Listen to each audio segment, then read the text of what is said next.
Welcome to the Health and Wealth Power Hour, the podcast that provides you with the knowledge and insights you need to achieve physical, mental, and financial well-being. I'm your host, Harlan Pickett, a business consultant who's passionate about helping people achieve a more balanced and healthier life. Each week, we'll deep dive into topics related to health and wealth, including retirement income planning, innovative healthcare solutions, alternative funded health plans, and specific actions individuals and business owners can take to gain control of their finances, have access to affordable quality health care, and achieve peace of mind. We'll also be joined by innovative experts who will share their knowledge and insights on prevalent topics. So, whether you're looking to grow your wealth or improve your health, you've come to the right place. Get ready to be informed, inspired, and empowered. Let's get started. Well, guess what time it is? It is time for another episode of the Health and Wealth Power Hour. I am your host, Harlan Pickett. Great to have you with us today. Man, we got a good one for you today. Hopefully you'll be able to remember it. Yeah, you'll understand what I'm talking about in just a minute. We are super blessed to have the three-time U.S. memory champion with us. That's right, a memory champion. I don't know what that is. In fact, I can't even remember what my own name is half the time, but I'm sure John Graham will explain what that is. And he's also going to talk to us today about two very, very important issues that have been around for a long time, but now are getting a light shown on them that really, you shouldn't be afraid to ask for help. But he's going to give some real simple, out of the box ways that he dealt with it and overcame it to become that memory champion as well. And of course, we're talking about panic attacks and chronic anxiety that was debilitating in many ways for John, but he's going to talk about his story. John Graham, thank you for being on the Health and Wealth Power Hour today. It is our pleasure to have you aboard. Welcome. Thank you. I'm happy to be here, and I'm happy to really dive in and be honest, real, and raw for people about these issues that are plaguing the world. Let's dive in. Yeah, they really are. And, I mentioned before we got started, one of the things, just mental wellness itself has always had a stigma to it, right? I certainly in my generation, back in Gen X, we don't talk about that stuff. If you need help, point at you. I look at the guy going to the psychiatrist. He's a nut job, whatever. That's unfortunate, but that was the real world. I mean, that's what we lived in. And it was kind of passed down from generations before us. But what we have seen with younger generations now is they're not afraid to talk about it, and they want the help. And I applaud them for that. There's no doubt. I think there's still folks in my generation that just laugh at them and say they're just not that tough. But I don't think that's it. I think all of us needed some help when we were younger, but we were afraid to ask for it because we didn't want to be put in that box, right? We didn't want to put in that, oh, you see a therapist box. And so I think that it's great that the light's being shown on it more, but I still think that there's a lot of folks out there that are not dealing with it well, and they're not bringing it to someone's attention. So talk a little bit about your story and how you were able to overcome some of society's kind of constraints on that and battle through that. Yeah, and I was one of those people who was ashamed of it and wanted to figure it out on my own, right? Part of it too was I didn't even realize it was anxiety for years, for probably over a decade.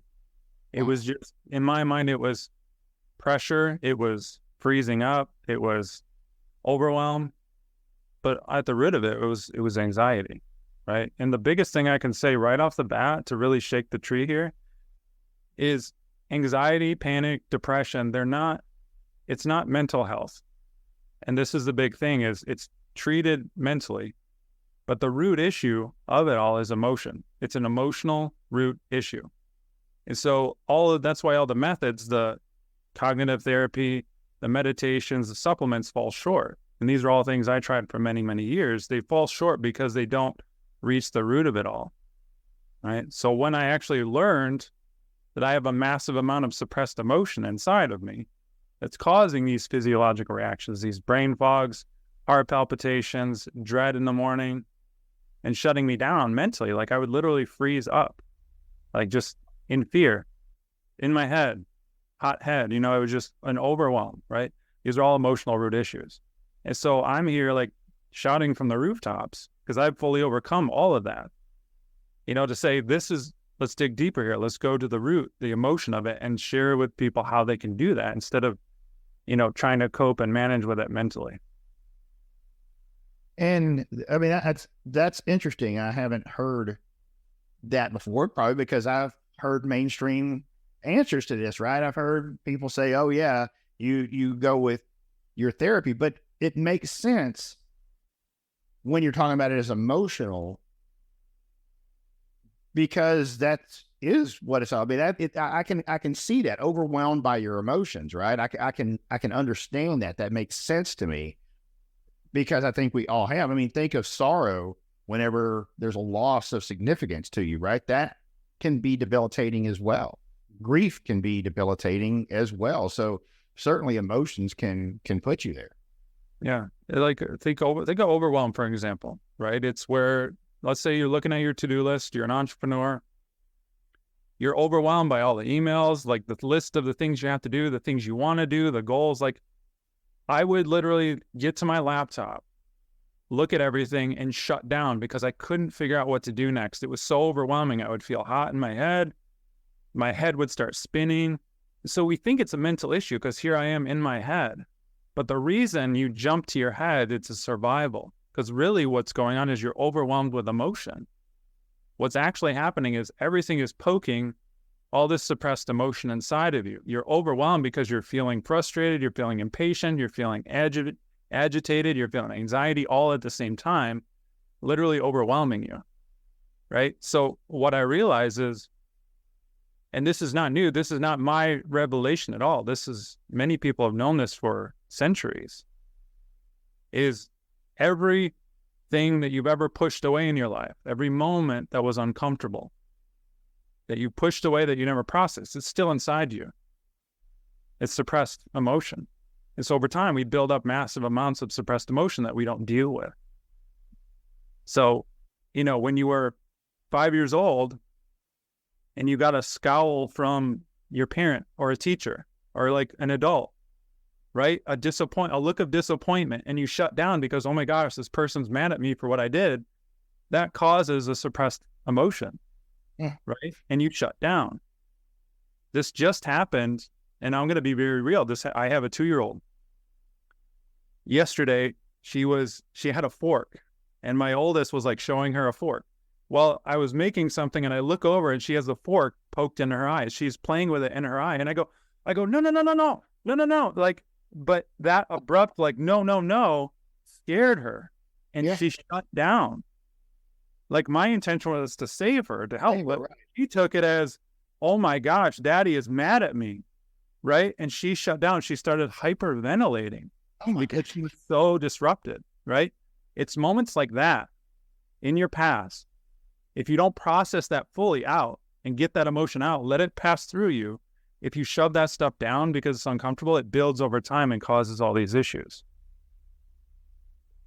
Okay, so you learned this process, and obviously, as you mentioned, this is not something new, but it was new to you, right? All of a sudden, it's new to you.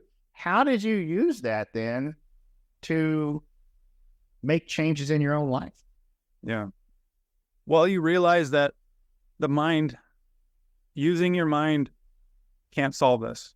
Mental effort, meaning focus, or like doing breath work, like manipulating your breath or listening to a guided meditation or reframing your thoughts, all those are mental effort, and they get in the way. Because really the only thing you need to do is learn how to process emotion. You don't process emotion with your mind. You process it by feeling and experiencing it. It's a completely different flip. If you've been raised your whole life for effort, for left brain thinking, for do, for get stuff done, what's the action? You're completely conditioned to not handle emotions, right? I had to relearn how to handle emotions. I didn't know. Because you go to your head, like, how do I do this? What's the next step, right? And your mind gets completely in the way. So the only thing you need to do is fully feel the experience, the uncomfortable experiences, all of it of life, to allow this stuff to pass through.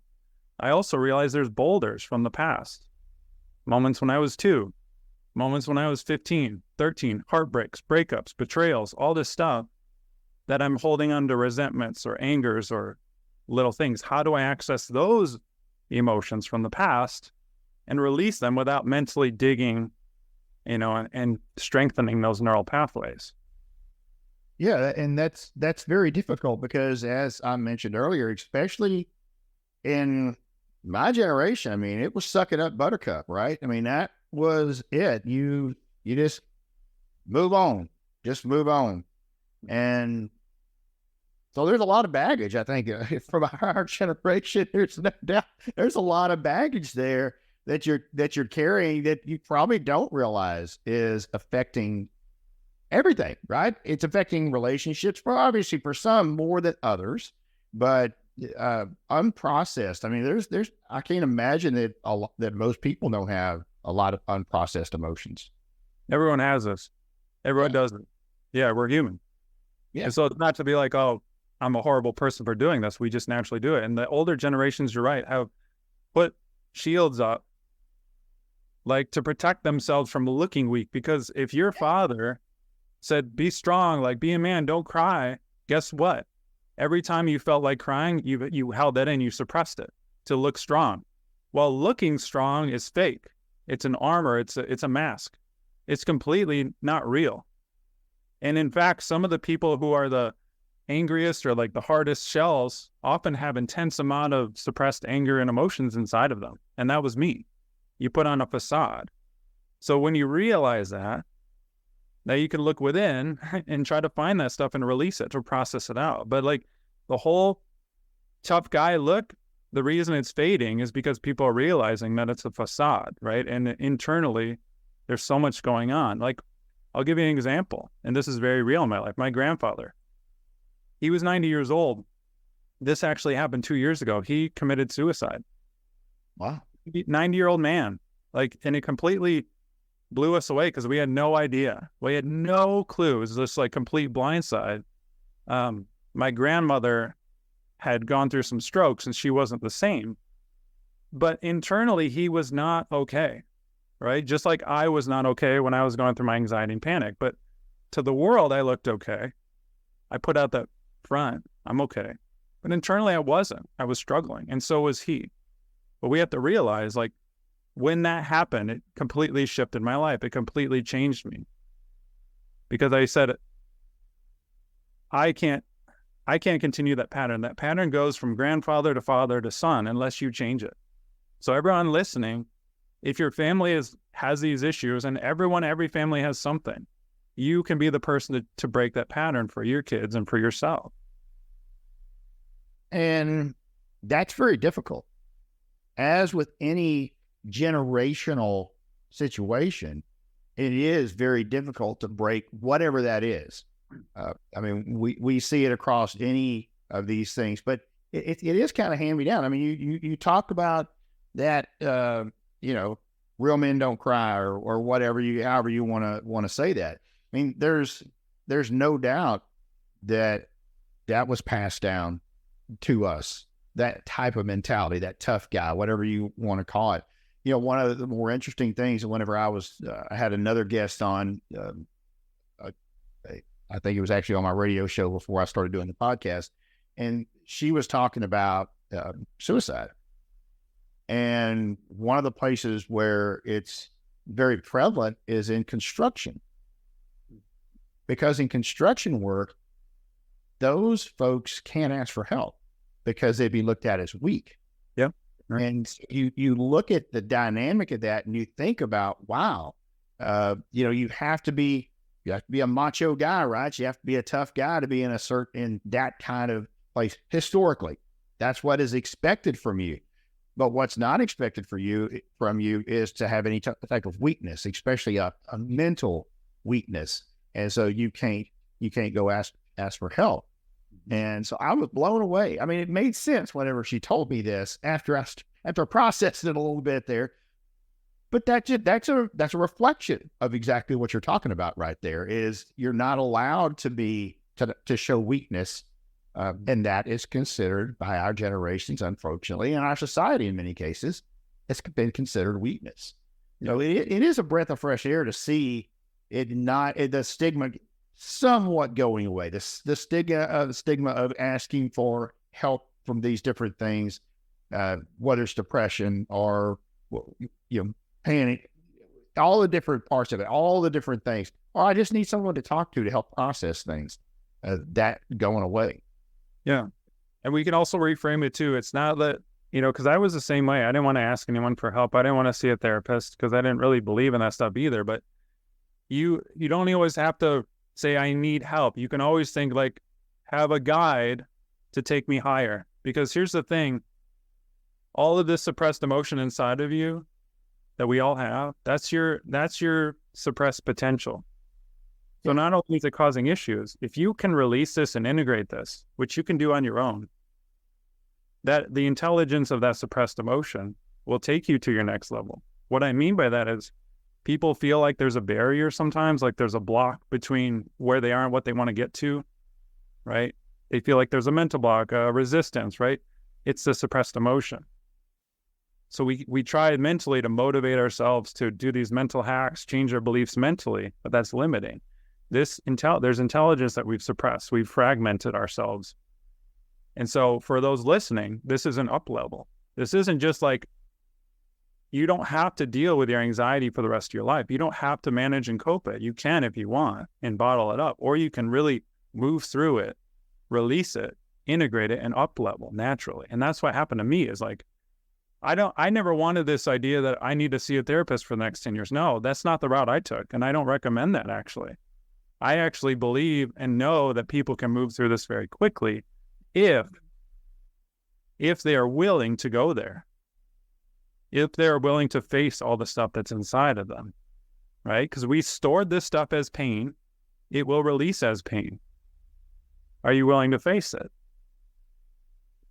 So one of the things that you did to make a change is you read a book, right? You had a book that kind of influenced you to start making some changes.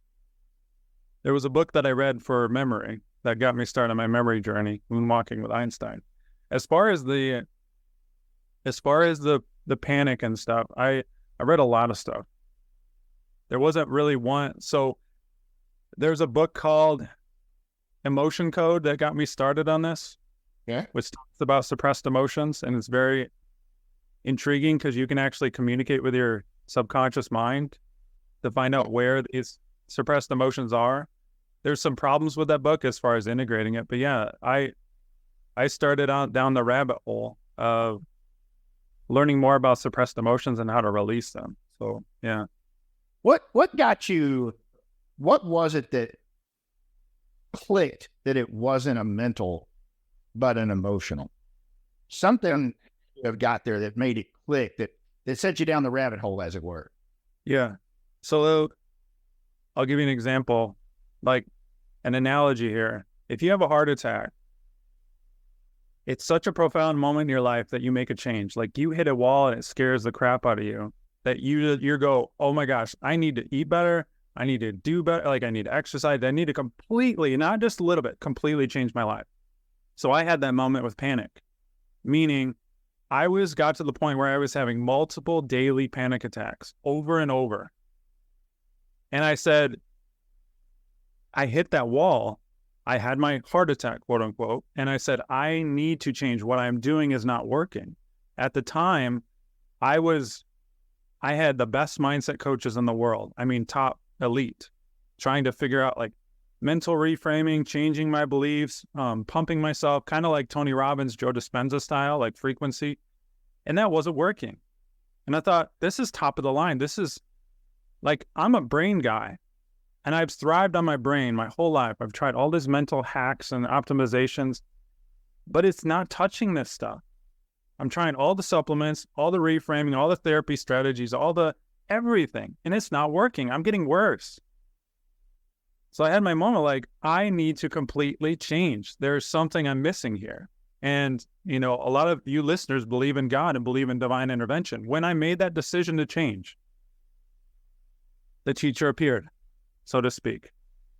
The right book at the right time, the right speaker at the right time, and it all clicked. It all clicked because I had over my life gotten the breadcrumbs of it's an emotional issue, but I wasn't listening. I wasn't paying attention. And it all clicked. There's suppressed emotions inside of you. This is the root of it. This is what's clogging you. This is what we need to release, to integrate. And that's when it changed for me. Wow. Yeah. So at that point in time, a lot of what you did now, you kind of did on your own as far as addressing this. Did you have, I mean, I'll use therapist as a general word. Did you have a coach or a therapist or someone that walked in this with you, or that you bounced things off of, or did you really walk this path? I won't say alone, because you're never quite alone, but what did that look like? Yeah, I did not have a guide through this, believe it or not. So there's one person, there's several impactful people along the way, right? Michael Singer, who's the author of The Untethered Soul. I read all his books, but I actually went to see him speak in person, because what he shares in person is much deeper and more profound than what he shares in the books. And he basically gave it to me, gave it to everyone, that we have some scaras, trapped emotions inside of us that are blocking us from feeling happy. We are seeking the external world for our happiness. Like, see these trophies behind me? I'm seeking achievement to feel happy. I'm seeking money to feel happy. I'm seeking a wife, a house. I had all this stuff. It wasn't keeping me happy. Not that you can't have those things, but anything you seek externally will not fulfill you. It is complete flip. So what fulfills you is realizing you have a well of energy inside of you at all times. There's a source of flow of energy inside of you at all times that's giving you the happiness feeling, but you're blocking it with all of your preferences and all of your suppressed emotion.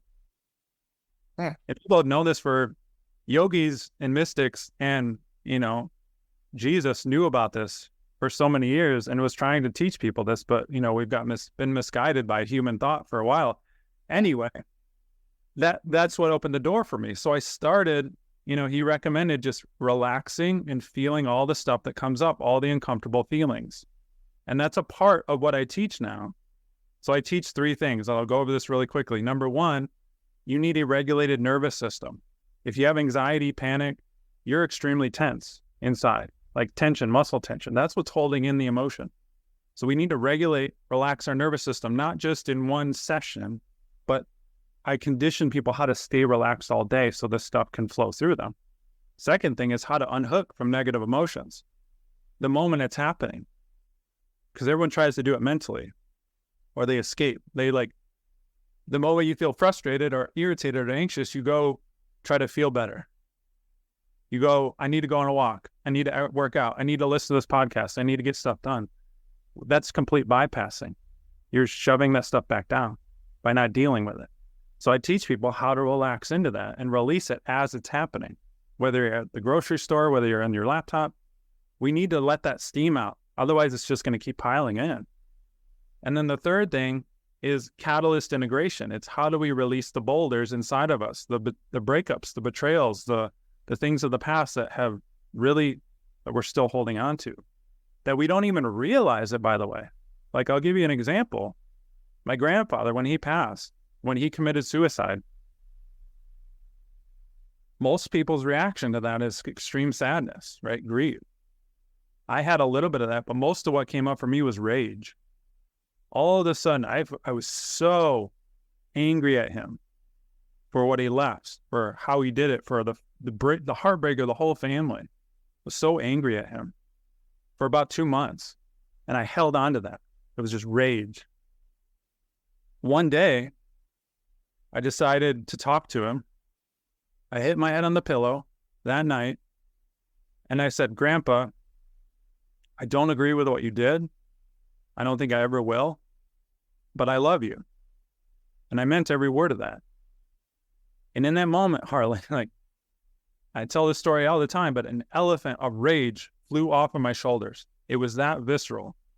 It was that life altering. I'd never experienced anything like that before. And I was like, what the F just happened? I was so shook by it, like in a good way. And I was like, I'm not angry. And then I actually tried to get angry. I was like, okay.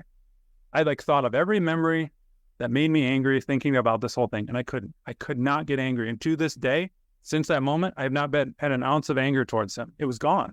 It's completely gone. And in that moment, I realized that I released a massive an attachment of anger, of all this stuff I was holding on to in my life in that moment. It's profound. So I teach people how to do that, like how to find the boulders inside of you, release the attachment, release the suppressed emotion, so you're free of that. It's just a profound moment. Wow. That is absolutely amazing. So you mentioned early on that all of these things, everything that you kind of overcame with your anxiety, with your panic attacks, that they're actually all tied into what I mentioned at the very beginning, and that the fact that you're a memory champion. In case you're in this case, you're the 3 times USA memory champion. How does that tie in? And then tell us about the best you can that we'll remember some of the processes you use there. Yeah. Well, memory, the very first competition I did. So let me back up. I am not naturally gifted in memory. Like I am not born a savant, a genius, photographic. In fact, that's mostly a myth, by the way, photographic memory, the way it's portrayed. 10 years ago, I read a book, Moonwalking with Einstein, that talked about techniques, mental visualization, connection, using places in your mind to remember massive amounts of information. I'm talking like I memorized a deck of cards in 21 and a half seconds. I looked at a deck of cards shuffled for 21 and a half seconds and remembered the full order of all 52 cards. That's what I'm talking about, this ability. I learned that. It's not natural. So my very first competition, rewind 10 years ago, I'm in China at the World Championships. That's my first competition. Yeah, I went all in. I was like, I'm just going to... Not messing around. I'm not starting now with the neighborhood. No.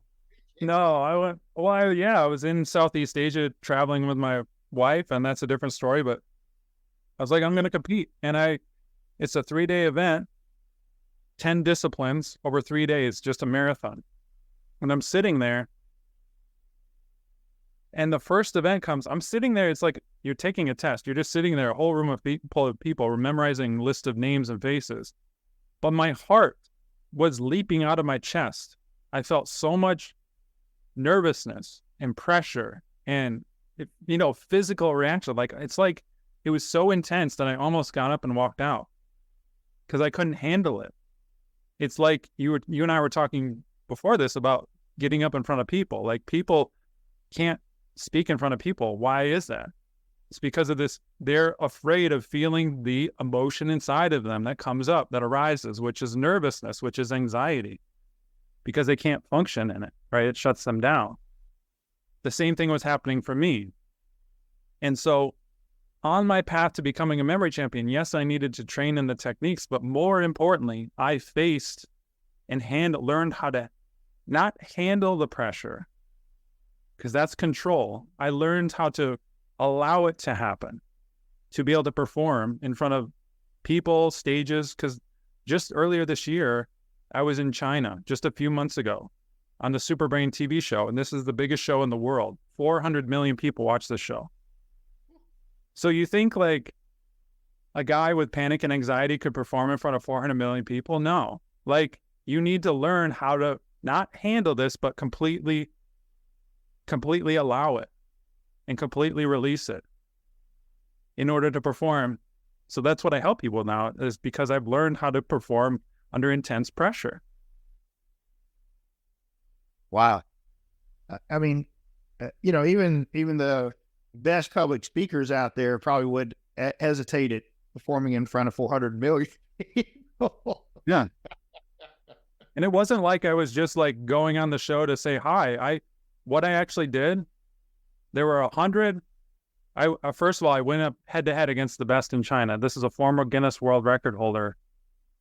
I went head to head against him. We both had to memorize 100 props. from the show. It'd be like, a glass of water and a puzzle, like 100. Each item was placed in a different locker. So I'm standing there, there's 100 lockers, all numbered 1 to 100. I had to memorize what item went in what locker number.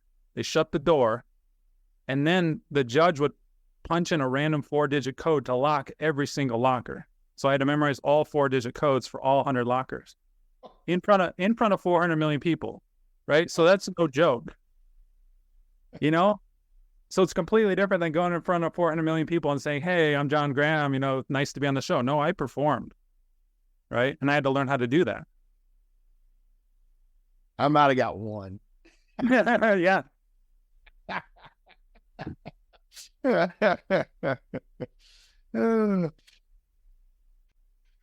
So the book that you read, Moonwalking with Einstein, it gave you some of these techniques.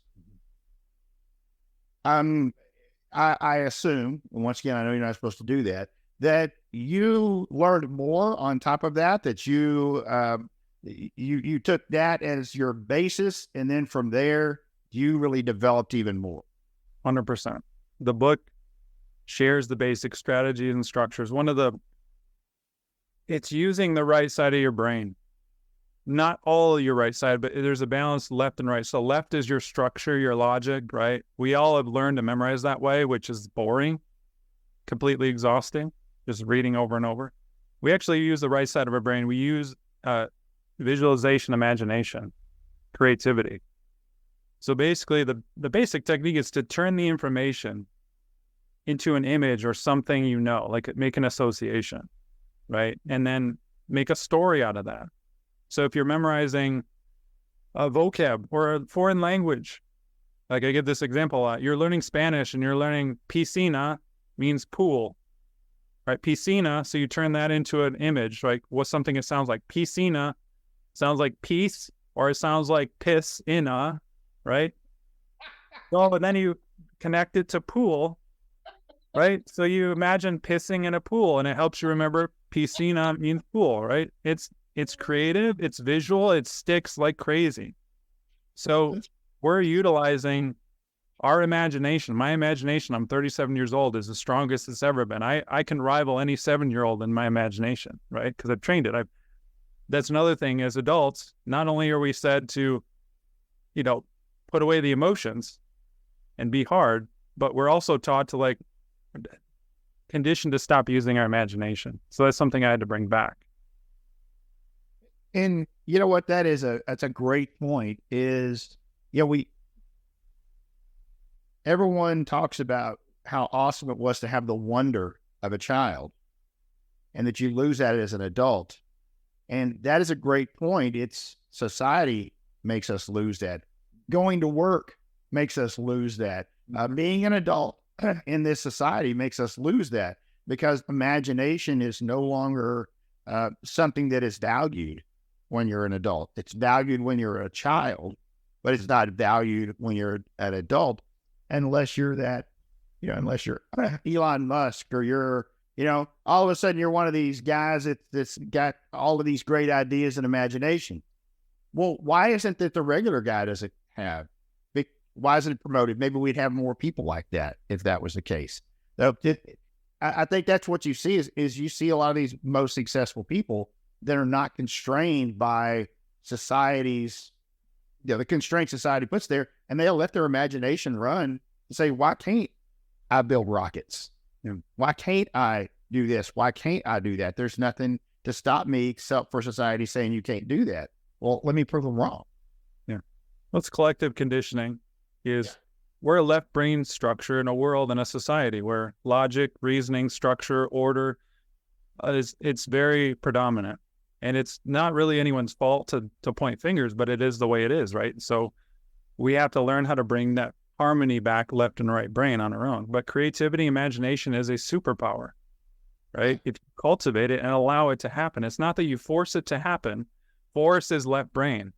We allow this stuff to come in. So like the piscina example, if you're trying to memorize something, you can do it 2 ways.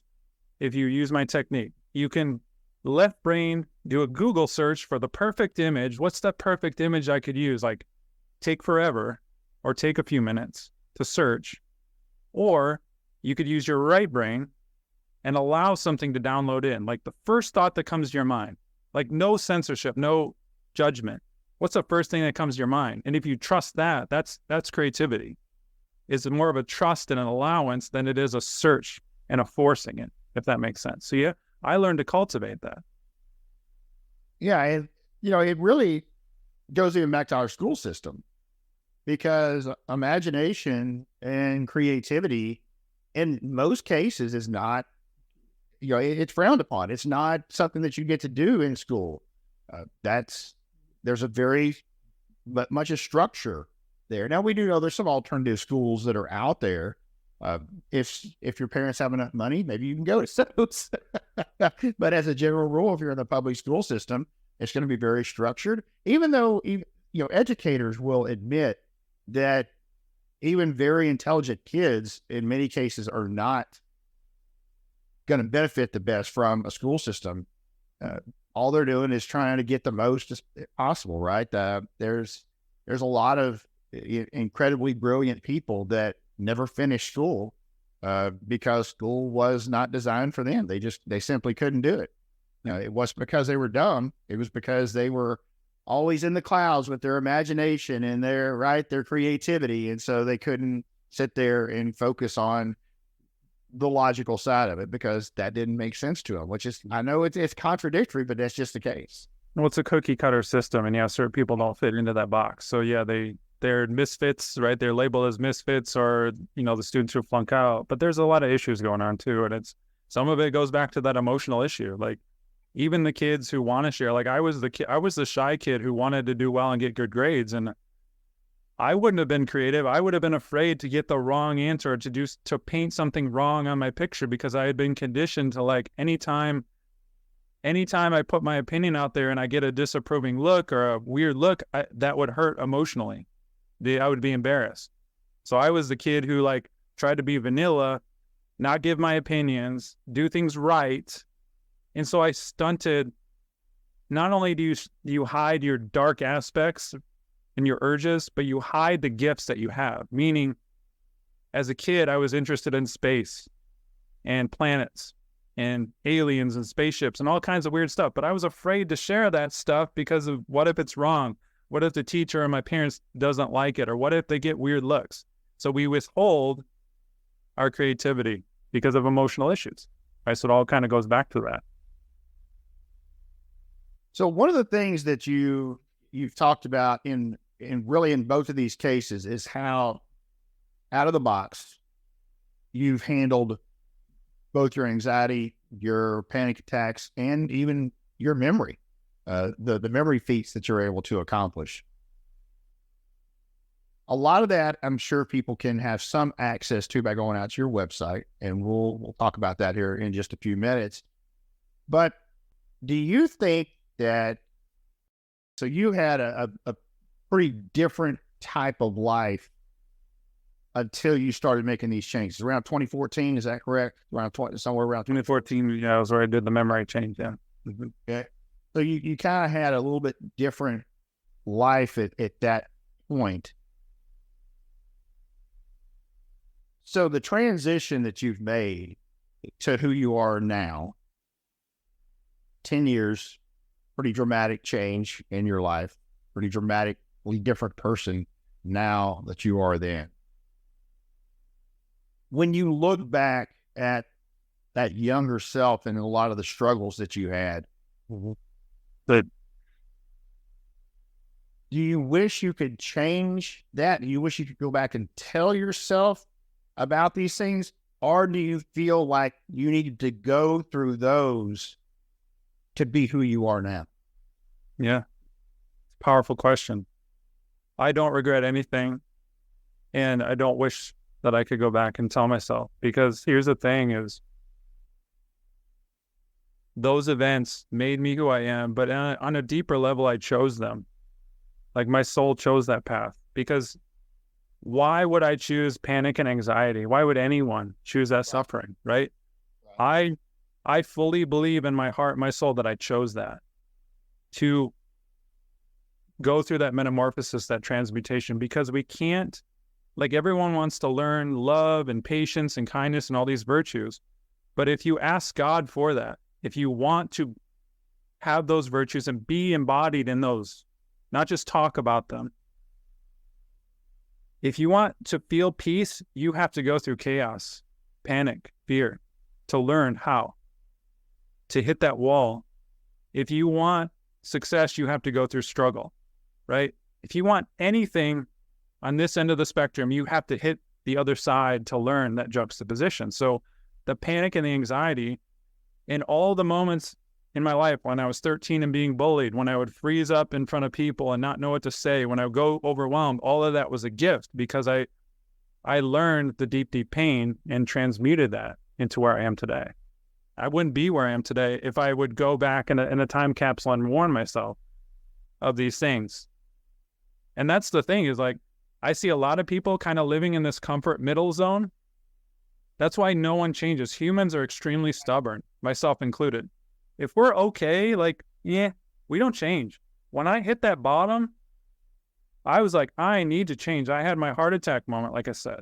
So that's a blessing. So I'm glad I hit bottom instead of staying up here the rest of my life in the middle. You know what I mean?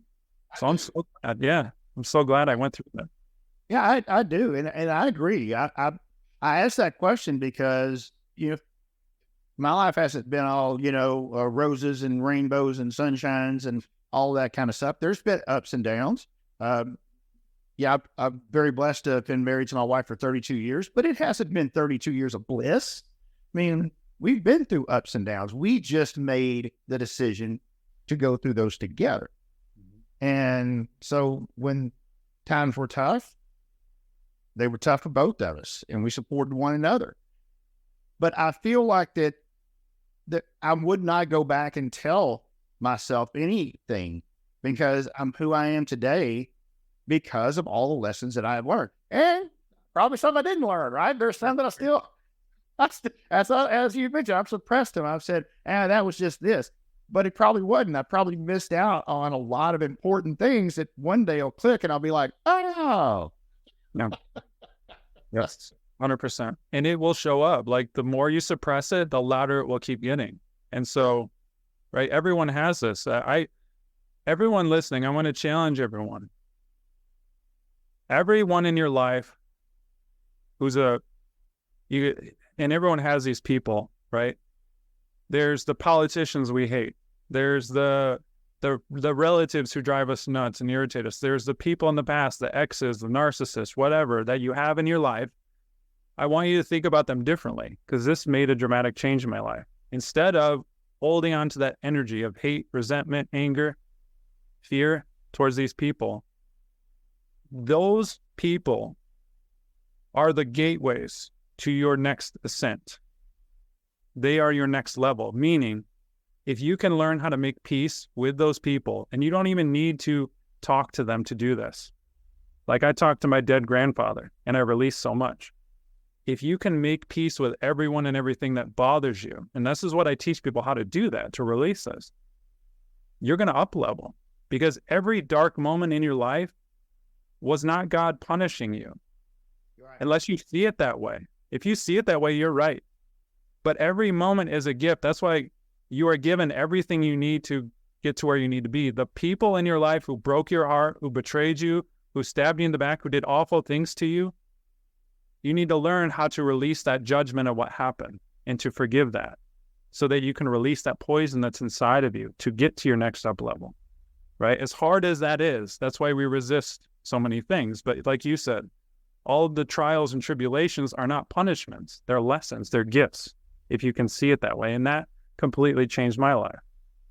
Yeah, and you know what? You said something there that definitely should resonate with people. And that is, whatever you believe, you're right. Yeah. Okay. And you shouldn't be, but if you believe that, as you just mentioned, John, if you believe that that this God's punishment or that you got this because you're just a bad person, you're right. You're right. Until you realize you're really not. Until you realize that you can release that. Until you realize that you need to forgive yourself. And those are some big parts, because no one can change your mind really except yourself. Take 100% responsibility, because we're the ones who decided to hold on to this stuff, to be honest, right? The reason that moment enraged me so much is because I was holding on to not just suppressed emotions of the past, but attachments to what I thought the world should be. I had a judgment of suicide. I thought, how on earth could someone do that? How on earth could someone not value their life? Because I had a judgment, like my narrow view of the world like this. I was viewing the world through my lens only. Right. And the way to open your mind and open your heart is to sit in other people's shoes, not in a right or wrong way, not in a judgmental way, but to crack open your perception. And that's what we're doing by forgiveness. Has nothing to do with other people. Forgiveness is about forgiving your judgment of what happened. Yeah. To crack you. And that changed my life. That freed me of panic, anxiety, so many, overwhelming things. Because again, it's an emotional root issue. Yeah, it's interesting. Someone told me one time, and I had to really grasp this because I disagreed with it so much to begin with. And they told me, no one can make you mad. No one can make you mad. Yeah. You can choose to get mad at whatever situation, or at someone, or at an action or whatever, but they didn't make you mad. You allowed yourself to be mad. Your reaction, you control that. You control you. No one else does. And I'm like, hold on a second. That guy cut me off in traffic. He made me mad. It was his fault. Well, not if I didn't care. Not if I didn't say, oh, man, it's all right. We're both going to get there where we're going, but not if we get mad at each other and try to crash into each other now or whatever. I mean, what's getting me? How much control did I just let that person have over my life because of that? And, the more I thought about it, the more I dwelled on it, I'm like, yeah, now that hadn't started to get mad.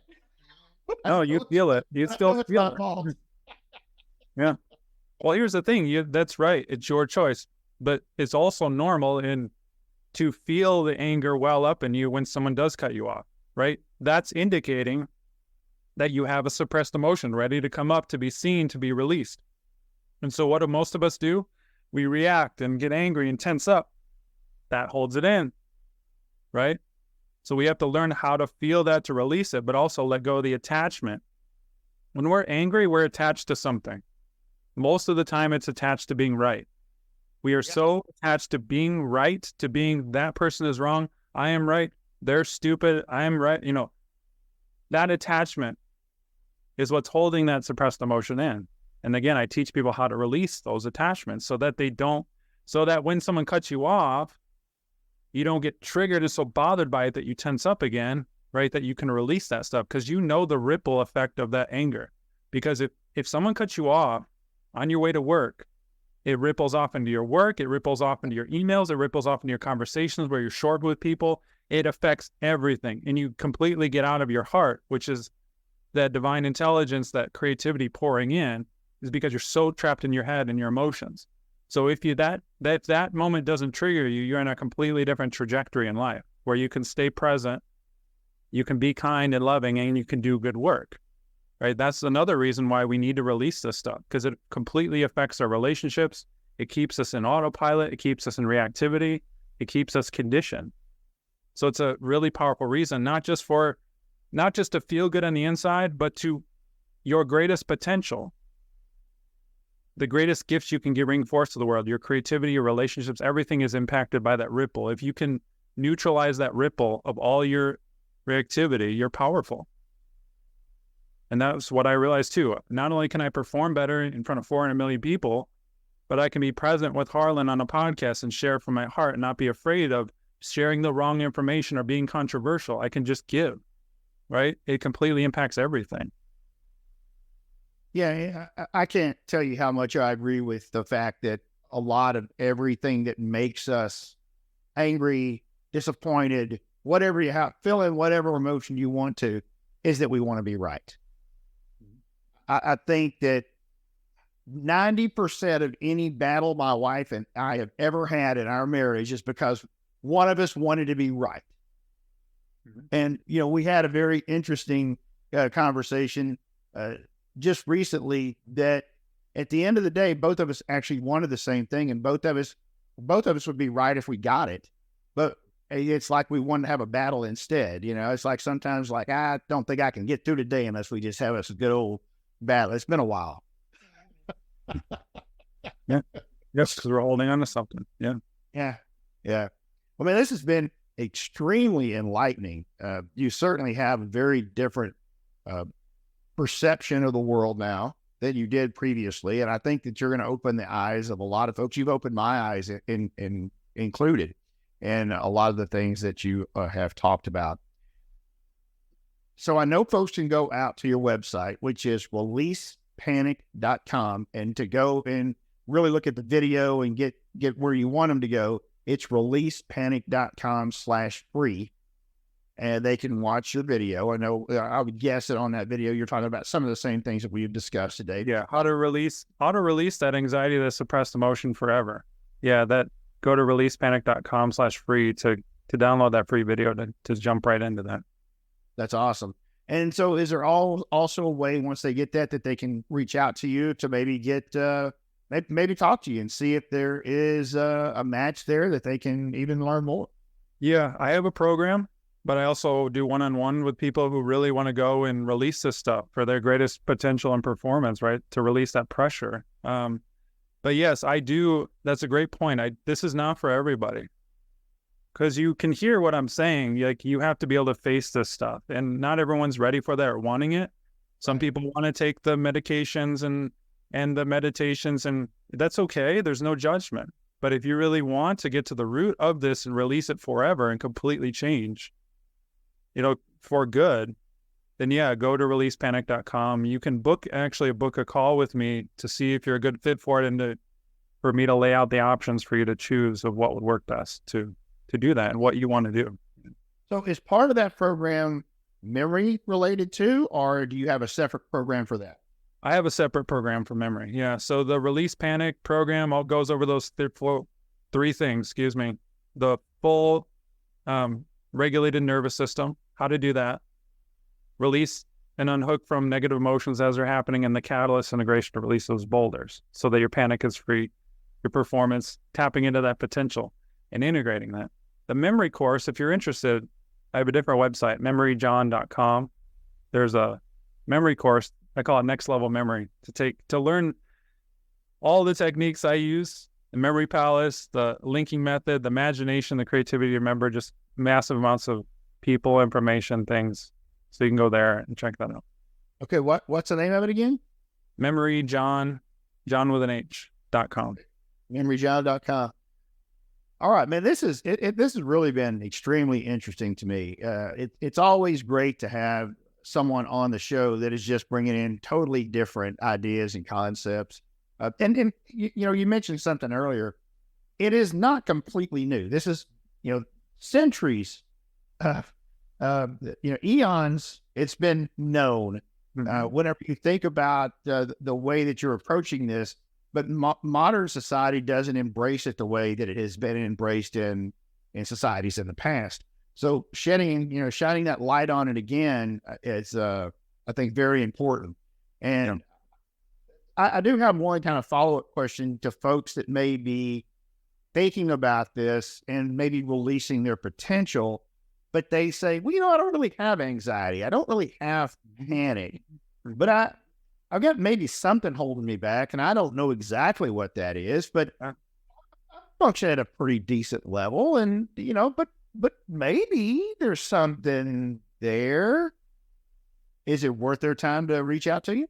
Yes, because that block or that cycle or that pattern that you're stuck in, that you're not sure what it is, like, these are for people who have ascended in all their areas of life. They're successful, they're looking good, but there's that one thing that's holding them back that they can't put their finger on. So they're trying to work out, they're trying to do mindset work, they're trying to, do all the limiting belief stuff, and it's not working. It's because you can't access that through the mind. And I'm telling you this as a mind guy. I hack my brain forever and it doesn't work. You're limited by your conditioned mind. So the up level is in the suppressed energy, the suppressed emotion. That is your potential. And yeah, if you're that person, then you can go to releasepanic.com, scroll down to book a call with me.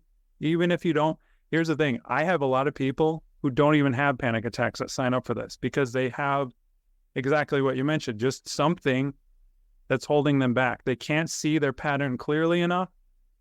And by the way, talking about that, I'm not going to coach you and tell you what to do. Meaning, we all have this innate ability to release this stuff. Once you release it, it integrates into your being and you see your patterns clearer.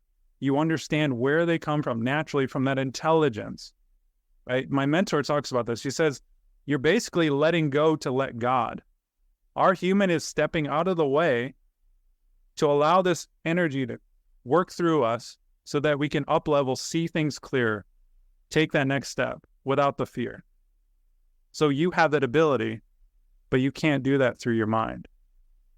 Yeah. So if you're listening out there and you, as really John mentioned earlier too, if you've gone through the limiting beliefs, if you've gone through these different programs, if you've had a coach, if you're still not achieving all that you can because you go to see Tony Robbins or one of the other folks, maybe you've gone through programs for John Maxwell or whatever, and yeah, you've achieved some, but you're still not where you should be.